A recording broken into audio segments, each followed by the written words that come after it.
히브리서 10장 24절 25절입니다.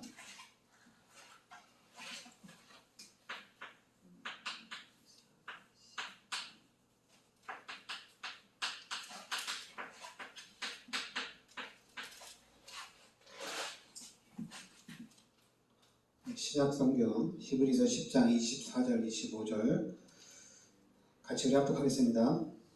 서로 돌아보아 사랑과 선행을 격려하며 모이기를 피하는 어떤 사람들이 습관과 같이 하지 말고 오직 권하여 그날이 가까움을 볼수록 더욱 그리하자. 아멘. 자, 오늘은 교회에 대해서 이렇게 말씀을 나누고자 합니다.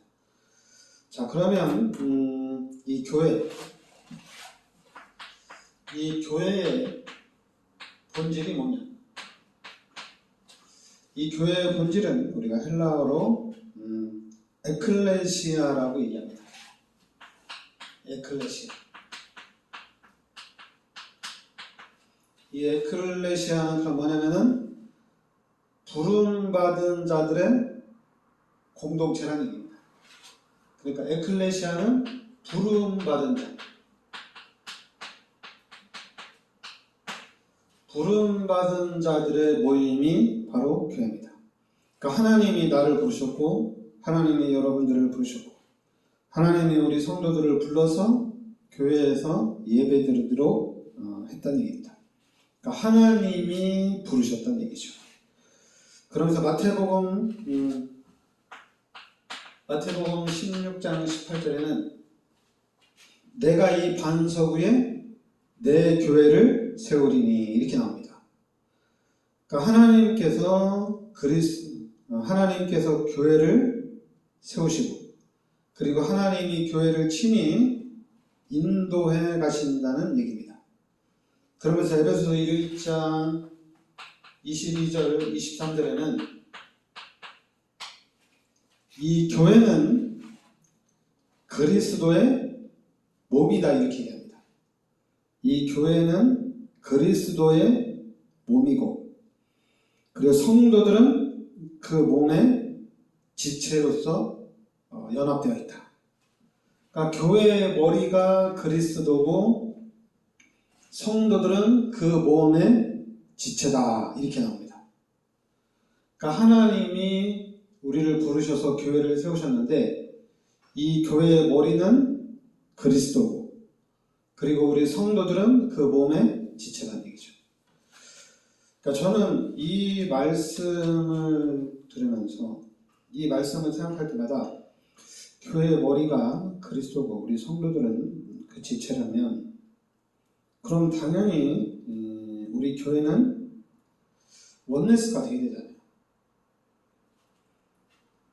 근데 이상하게 목사님들이 모이면은 이상하게 원네스가 안 돼요. 적게 모이면 그나마 이제 다행인데 많이 모이면은 이제 의견이 갈리면 많이 모였을 때는 서로 싸워요. 분파가 나뉘어져서. 근데 목사님들이 교회 가서는 이런 얘기를 한단 말이에요. 교회의 머리는 그리스도고 우리 여러분들은 지체다. 같이 가는 거다. 우리 하나다.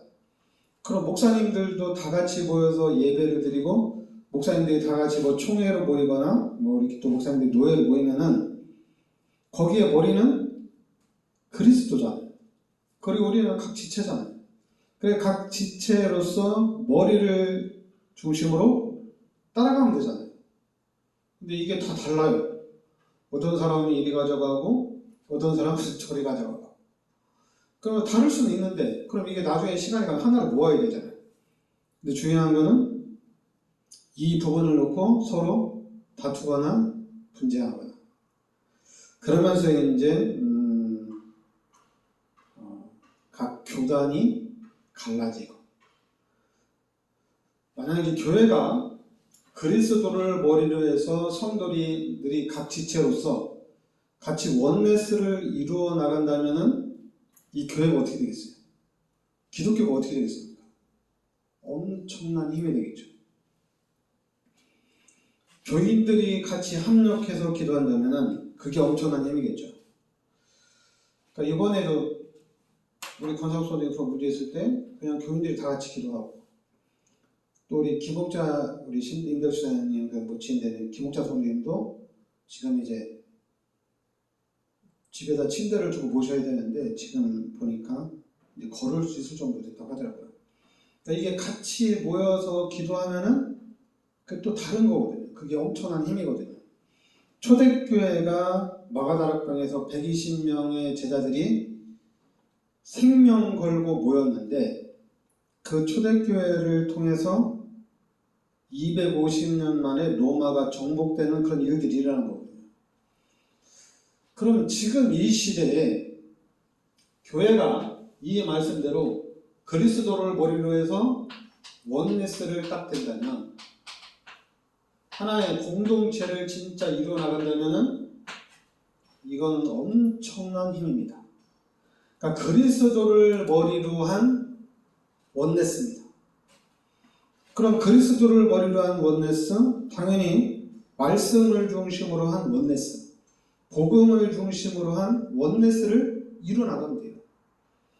그러면은 이 힘이 엄청난 겁니다. 엄청난 거죠. 자, 그러면서 이제 두 번째는 이 교회의 속성입니다. 이 교회는 에베소서 5장 25절부터 27절에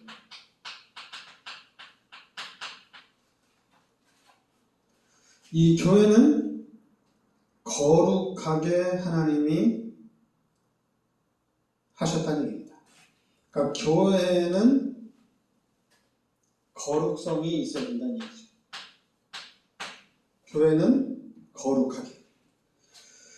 그리고 또 고린도전서 12장 13절에는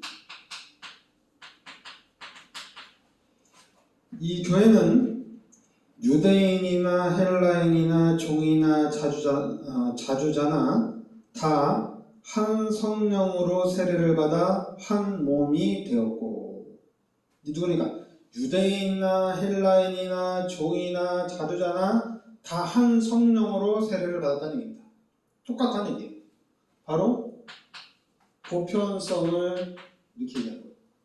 유대인, 교회에서는 유대인이나 헬라인이나 종이나 자주자나 다 한 성령으로 세례를 받고 한 몸이 됐다는 얘기죠. 그러면서 이제는 에베소서 2장 20절에는 이 교회는 사도들과 선지자들의 터위에 세우심을 입은 자라는 얘기입니다. 그러니까 사도들과 선지자들의 터위에 세우셨다. 그리고 예수님이 12사도를 세우시고 그 12사도를 중심으로 해서 이 복음운동이 시작이 된 거죠. 한마디로 이 교회는 이 사도성이 있어야 된다는 얘기입니다. 그러니까 사도들이 가르친 게 무엇이냐, 선지자들이 우리에게 가르친 게 무엇이냐, 그 부분을 우리는 따라가는 겁니다. 사도의 가르침을 받아 가는 거예요. 그래서 목사님들도 이 사도의 가르침을 잘 알아서 우리 성도들에게 이 사도의 가르침을 전달하는 겁니다. 그럼 제 네 번째는 에베소서 4장 4절부터 5절입니다.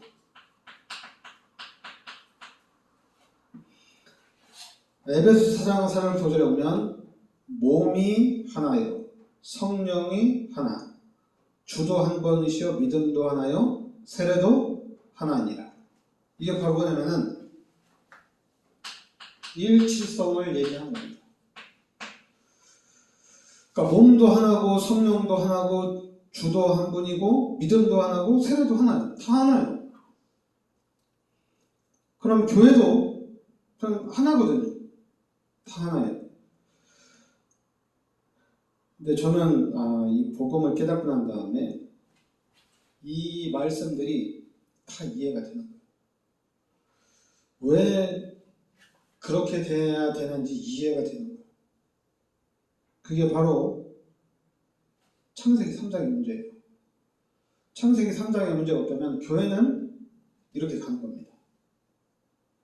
목사들이나 성도들이 교회에서 이렇게 원네스를 이루어 나가야 되는데 같이 한 목소리를 내야 되는데 왜 이게 안 되냐? 자꾸만 세상의 것이 교회로 들어와서 그래요. 하나님의 말씀을 붙잡고 말씀대로 하면은 당연히 교회는 하나가 되어지고 원네스를 이루어서 이게 큰 힘이 되는 겁니다. 그런데 이 시대에 특히 이제 한국에 교회가 많고 또 교회 다니는 사람이 많고 인구가 많다 보니까 세상 사람들이 정치하는 사람들이 이 교회를 이용을 하는 거예요. 교회 사람들이 많으니까 정치하는 사람들이 교회 와서 예배를 드려주는 거예요. 그러면 표를 받을 수 있잖아요. 그리고 교회가 원하는 거를 이렇게 해주는 거예요. 그러면 한국에 있는 모든 교회들이 그 사람에게 표를 다 줄 거 아니에요. 그리고 또 이제 그러면 또 교회에서는 또 정치를 하는 거예요. 그럼 우리가 교회표를 다 몰아줄 테니까 당신이 대통령 됐을 때 이걸 해주라. 이런 거예요. 아니, 교회는 그럴 필요가 없잖아요. 교회는 성령 충만하고 은혜 충만하고 하나님의 말씀을 따라가는 교회잖아요. 대통령한테 우리 교회 이거 해주라 저거 해주라 이럴 필요가 없다는 얘기죠. 근데 세상 사람들이 교회에 들어와서 표를 달라. 우리가 그리고 그 표를 받기 위해서 우리가 예배도 드려주고 또 세례도 받아주고 안수기도도 받고 이렇게 하는 거예요. 근데 그게 진짜 믿음으로 하면 좋은 건데 단지 표를 받기 위해서 교회에 와서 예배도 드리고 그리고 이제 또 다른 종교에 가서도 또 같이 또 행사를 진행하고. 근데 우리 교회는 그러면은 쟤 예수 믿는 애가 아니구나, 쟤 예수 믿는다고 하면서 다른 종교도 가네, 이런 표를 그럼 안 주면 되잖아요. 근데 교회에서는 정치를 한 거죠. 그 사람들이 교회 와서 예배를 드려주고 표를 주면은 목사님들, 교인들이 원하는 걸 해주겠다. 그런 정치적인 그런 부분이 들어온 거예요. 그러니까 어떻게 됩니까?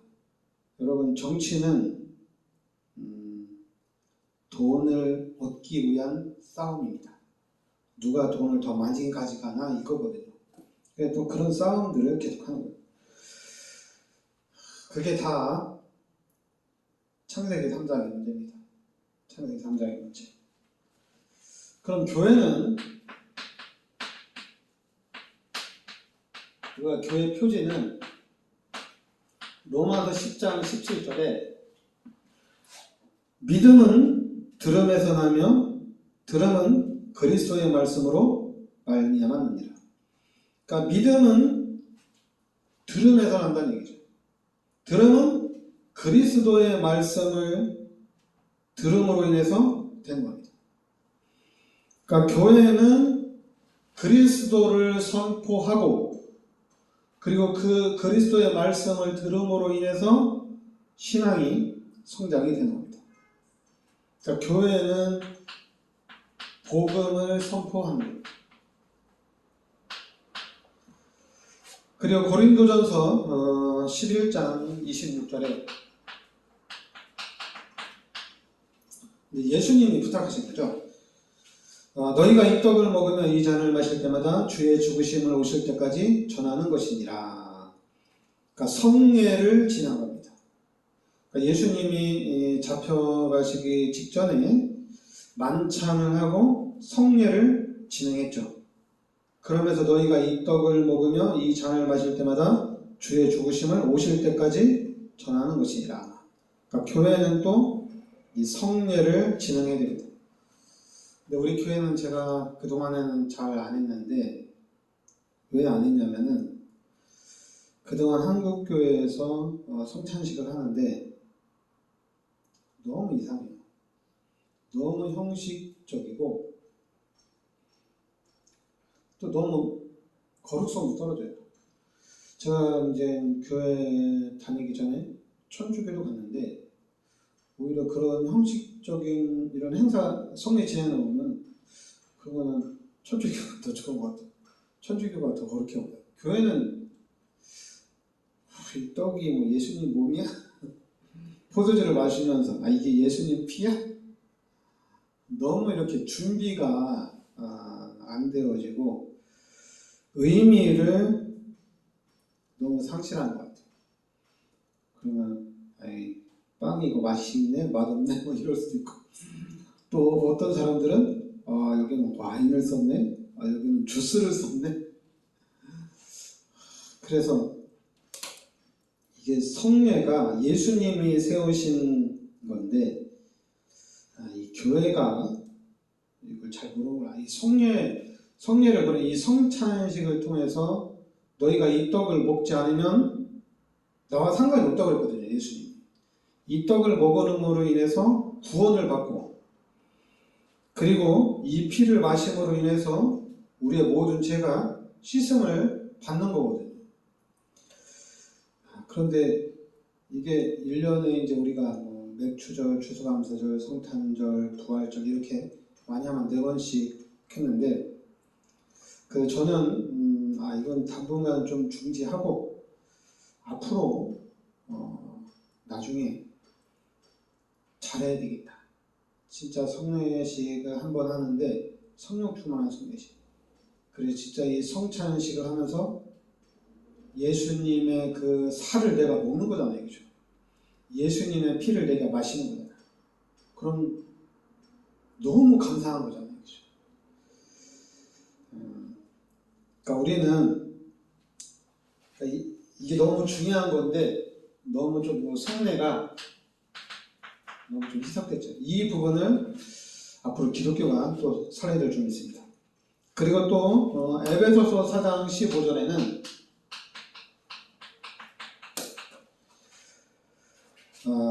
우리의 신앙이 자라는 겁니다.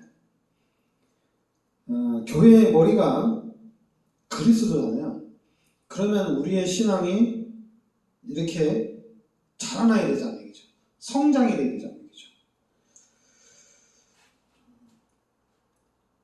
분명히 이게 참, 그러니까 저는 당연히 동네 친구들이 이제 교회를 가니까 어렸을 때도 다니고 중학교 때도 다니고 이렇게 다녔어요. 친구들이 있으니까 친구들과 지나니까 이렇게 다녔어요. 근데 제가 예수 믿고 구원을 제가 확실하게 받았다는 것은 이제 20살 때인데, 제가 구원받고 난 이후에는 너무 감사했어요. 너무 기쁘고 행복했어요. 그래서 예수를 믿으면서 예수님이 나는 죄인이고 예수님이 나를 대신해서 십자가에 못 박혀 죽으셨구나. 그걸 알고 난 다음에는 너무 또 감격했어요. 그러면서 내가 예수님이 원하는 일이라면 다 하겠다. 왜냐면 예수님이 나의 죄를 십자가에 대속해 주시고 내가 구원받고 천국에 가니까 너무 감사한 거잖아요. 그러니까 당연히 내가 이 땅에 사는 날 동안에 예수님이 원하는 일이라면 다 하겠습니다. 그러니까 이제 아무래도 20살 때고 좀 철이 들은 상태에서 예수 믿은 거니까 예수님이 나의 죄를 십자가에 대속해 주신 사실을 알고 가니까 당연히 잘해야 되죠. 진짜 열심히 하는 거죠.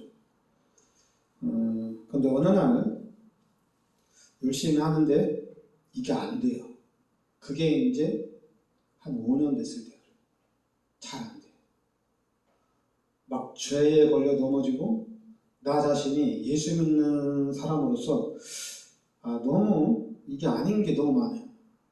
근데 그쯤에 복음을 들은 거예요.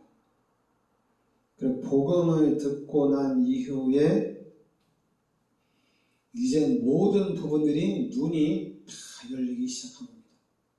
너무 감사한 거죠.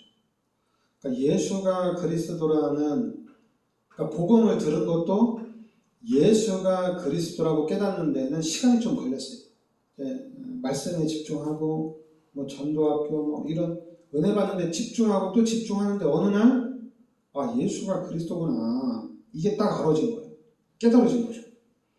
그때부터는 이제 달라지는 거죠. 전에는 막 기도해야지, 기도해서 막 응답받아야지, 내가 잘해야지 이거였거든요. 근데 지금은 예수가 그리스도인 것을 깨닫고 난 다음에는 방향을 정확하게 잡은 거예요. 어떻게 해야 될지도 이게 딱 잡아낸 거예요. 그래서 이제는 싸워서 이기려고 하고, 그리고 아닌 것은 버리고, 어떻게든지 이제는 헤쳐나갈 수 있는 힘이 생겼다는 얘기입니다. 그러면서 헤쳐나가는데 문이 너무 막히면은, 그러면 하나님의 계획이 돌아가라는 거니까 돌아가는 거고. 그러니까 하나님 그리스도를 깨닫고 난 다음에 내 신앙생활이 이제 한계가 아니라 하나님의 뜻을 향해서 계속 나아가는 겁니다. 그래서 우리 교회는 진짜 교회가 되어야 되겠다. 교회 모델적인 응답을 드려야 되겠다. 그래서 특히 이제 하나님이 나를 목사로 또 세워주셨는데, 내가 목사로서의 사명을 다 해야 되겠다. 목사가 무엇을 해야 되는지 진짜 목사가 되어야 되겠다. 그런 생각을 한 거예요. 그러면은 하나님은 살아계시고 하나님은 불꽃 같은 눈동자로 우리를 다 보고 계시기 때문에, 또 예수님께서는 스데반에 순교당할 때, 돌에 맞아 순교당할 때 예수님은 앉아있지 않았어요. 예수님이 자리에서 일을 쳤어요. 스데반이 어떡하나 보고, 스데반은 막 돌에 맞아 순교당하면서 보좌에 계신 예수님을 봤어요. 야, 그렇구나. 그럼 우리가 이 땅에서 신앙생활 하는데 예수님이 다 보고 계시는구나. 그리고 우리가 진짜 어려움 속에서 우리가 참 힘든 일을 당하고 있을 때, 우리가 신앙생활 하면서 진짜 어려움을 당할 때는 하나님도 힘들어 하십니다. 그런 걸 알기 때문에 이게 이제 복음을 깨닫고 난 다음에 명확해진 겁니다. 복음을 깨닫기 전에는 자꾸만 안개 속에 있는 것처럼 좀 희미했어요. 분명히 천국은 다 있어요. 당연히 예수를 믿어야지 구원받는 건 확실해요. 근데 이게 다 희미했어요. 근데 이제 예수가 그리스도는 복음 깨닫고 난 다음에는 이게 눈에 확 들어온 거예요. 확 들어오고. 그러니까 이제는 중간이 없어요. 중간이 없어요. 기면 긴 거고 아니면 아닌 거예요. 그래서 내가 맞다고 해서 가는데, 가다가 틀렸으면 하나님 틀릴 거 아니에요. 그러면 하나님 제가 잘못했습니다. 회개하고 바른 길을 또 찾아가면 됩니다. 근데 예전에는 그게 아니라 희미한데 이게 맞는 길인가? 가보자. 가다 보면 뭐 알겠지. 예전에 항상 그거였어요. 해보면 될 거 아니야. 이거였거든요. 지금은 아니야. 진짜 하면 됩니다. 근데 하면 된다고 갔는데 막혔단 말이에요. 그러면 이거 하나님이 아닌 거, 하나님의 뜻이 아닌가 보다. 다시 돌아가면 되는 거예요. 근데 예전에는 이거 긴 줄 알고 이렇게 열심히 달렸는데 아닌가 보다. 어떻게 낙심돼서. 근데 지금은 그게 아니에요. 잘못 갔네? 그럼 다시 찾아가는 거예요. 그래서 바른 길을 계속 찾아가다 보면 이게 우리 후대들에게는 연결이 되는 거예요. 제가 바른 길을 갔기 때문에 그것이 우리 후대들에게 연결되어져. 그리고 우리 후대들은 그 길을 또 따라가는 거예요. 이게 엄청난 겁니다. 그러니까 지금 복음 깨닫고 우리가 가는 신앙생활이 이게 보통이 아니에요.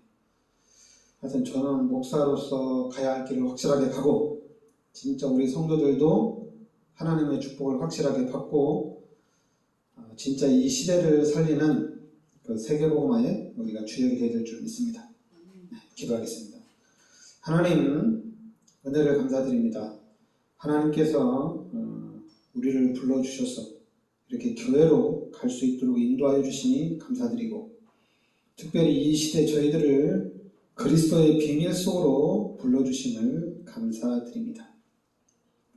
이제는 그리스도 언약 붙잡고 하나님께 간절히 기도하면서 하나님이 주시는 그 힘으로 이 세상을 헤쳐나갈 수 있게 하여 주시옵소서. 그래서 이 땅에서 하나님의 영광을 나타내고 하나님이 가장 원하시는 세계복음화의 귀한 증인으로 쓰게 하여 주시옵소서. 예수 그리스도의 은혜와 하나님의 크신 사랑과 성령의 내주인도 역사하신 이 시대적인 축복 속에 들어와 있는 우리 전도자들 머리 위에 항상 함께 있을지어다. 아멘.